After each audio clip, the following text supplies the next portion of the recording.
শ্রমিক থেকে বীজ সুলতান। কুমিল্লার দেবিদ্বারে কৃষক রফিক একসময় ছিলেন দিনমজুর ও কৃষি শ্রমিক। জীবন সংগ্রামে এই মানুষটি কঠোর পরিশ্রম আর স্বপ্নকে সঙ্গী করেই বদলে দিয়েছেন নিজের ভাগ্য। ২০০৮ সালে স্থানীয় এক কৃষি কর্মকর্তার সহযোগিতায় মাত্র ২ কেজি বীজ ধান নিয়ে ৪ শতক জমিতে শুরু করেন বীজ ধানের চাষ। সেই ছোট্ট উদ্যোগেই আজ রফিককে পৌঁছে দিয়েছে এক অনন্য উচ্চতায়। ধান কিভাবে লাগায়, কিভাবে কি করে, এইটা নিয়ে আমি একটু গবেষণা লোকের সাথে এবং কৃষি সম্প্রসারণ লোকের সাথে আমি একটু পরামর্শ করি। পরামর্শ করার পরে আমাকে প্রথম ২ কেজি ধান দিছিল। ২ কেজি ধানের থেকে আমি এই ২ কেজি ধান আমার জমিতে লাগানো, ৪ ঘন্টা জমিতে লাগানোর পরে দেখা সুন্দর দেখা সব অফিসাররা ধান গবেষণা, বিনা গবেষণা এবং কৃষি সম্প্রসারণ তারা আইসে আমার উৎসাহটা দেখে ওনারা আরও একটু উৎসাহ দিল যে আপনি পারবেন, আরও কিছু করেন। সরকার যদি আমাকে বীজ রাখার জন্য যদি কোনো হেল্প করে, যদি কোনো কিছু করে, তাহলে আমি সামনে আরও আগাইয়ে নিতে পারবো বাংলাদেশের কৃষিকে।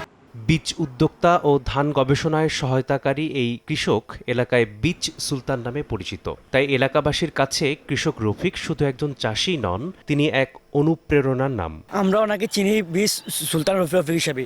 তিনি এই যে এখানে অর্ধেক জায়গা উনি ভাড়া নিয়ে তা ফসল ফলেই থাকেন। আমাদের রফিক কাকা বিগত অনেক বছর ধরে উনি আমাদের এখানে বিভিন্ন ধরনের ধানের চারা উৎপাদন করে, বীজ রোপণ করে।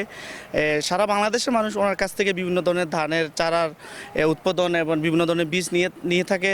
বীজ উৎপাদনের পাশাপাশি যাতে সংরক্ষণে সক্ষম হয়ে উঠতে পারে সে ব্যাপারে সহায়তার আশ্বাস এই কৃষি কর্মকর্তার। সে বর্তমানে আমাদের উপজেলা কৃষি অফিসের সাথে পার্টনার প্রকল্পের আওতায় সেই বীজ উদ্যোক্তা হিসেবে কাজ করছে এবং সে বাংলাদেশ ধান গবেষণা ইনস্টিটিউট, বাংলাদেশ আণবিক কৃষি গবেষণা ইনস্টিটিউটের মাধ্যমেও সে বিজ্ঞানীদের সাথে বীজ উৎপাদন বিষয়ে কাজ করে।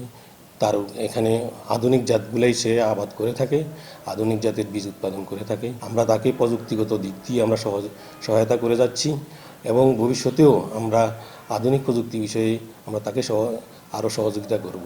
সঠিক দিক নির্দেশনার মাধ্যমে দেশের বিভিন্ন অঞ্চলে এর প্রচার ও প্রসার ছড়িয়ে দেয়া সম্ভব। সময় সংবাদ, কুমিল্লা।